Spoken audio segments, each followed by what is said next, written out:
Hello everybody, my name is William Wilkins, and my thesis is on introducing smart devices into complex tabletop games to reduce the learning curve of information. To do this, I've created a companion application for the game Dungeons & Dragons. When you first open up the app, you are brought up to the home screen and can choose either the Dungeon Master or the Adventurer path.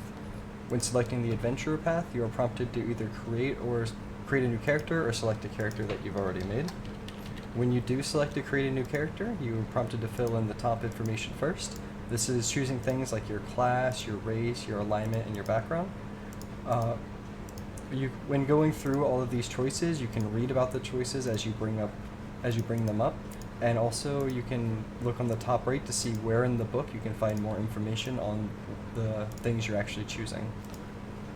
After filling in the first part, you're going to then be prompted to roll for your stats. All of this rolling is done on the app itself, however the players have the freedom to adjust the rolls. So say they're using physical dice or they just want to move around the stats, it gives the players ultimate freedom to be able to do that. It's also calculating the modifier for you based on what your role is as well. As you go through creating your character, the information is going to be auto-populating throughout the rest of the app. For instance, your health gets determined by your hit dice plus your constitution modifier. Your AC is determined by your class and the armor you're wearing. And even you can see your picture of your race is chosen by the race that you chose. After you go through the first screen, selecting through all the information, that most of it is getting populated by just your previous choices, you can then go to the second screen. From here you can see you have your attacks, your equipment, you can view to see if you have any spells. You can also change and edit your skills.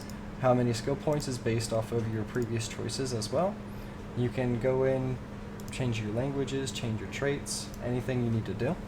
Once all of that looks okay, you can go through the third screen. You can edit just the biography about your character, determining your height, determining your weight, your hair color, while also picking things like your ideals, your bonds, your flaws, and your personality traits, which are of course decided based upon the background that you chose before.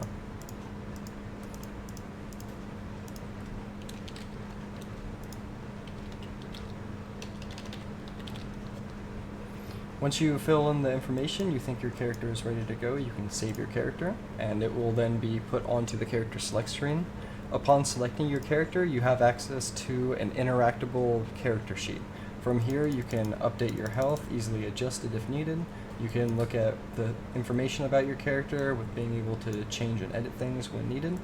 And you also have access to a variety of useful tools upon the top, such as a way to take notes. You can see when and how certain status effects are useful, along with a dice roller where you can roll any type of dice you may need to with however many type of dice you may need to.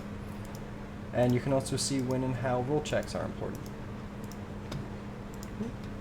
Now, going down the Dungeon Master track of the application, when you first open it up, it teaches you how to be a Dungeon Master. From here, you can just read over the basic rules. You can look through the background of just Dungeons & Dragons in general. You can get an overview of the campaign that you're going to be playing through. You can also see you can also learn about the Forgotten Realms, get general info of that, while also seeing whatever maps might be needed in the campaign. Once you have a good understanding of how to be a Dungeon Master, you can go to select the campaign that you're going to be playing.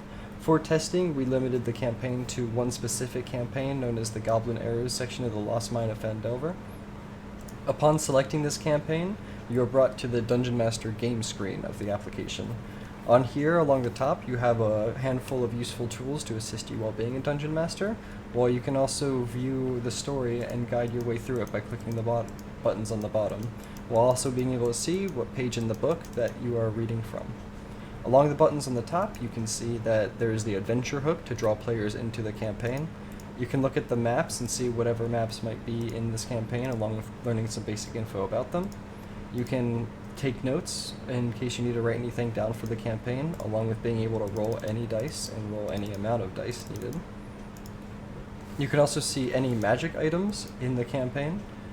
For combat, you can easily add monsters to this sheet, giving you quick information that you need to know for combat, while also easily being able to adjust all of their health.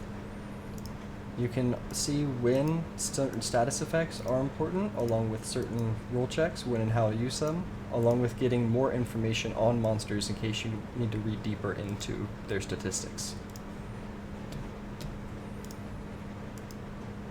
And from here, you can also go back home. Yep.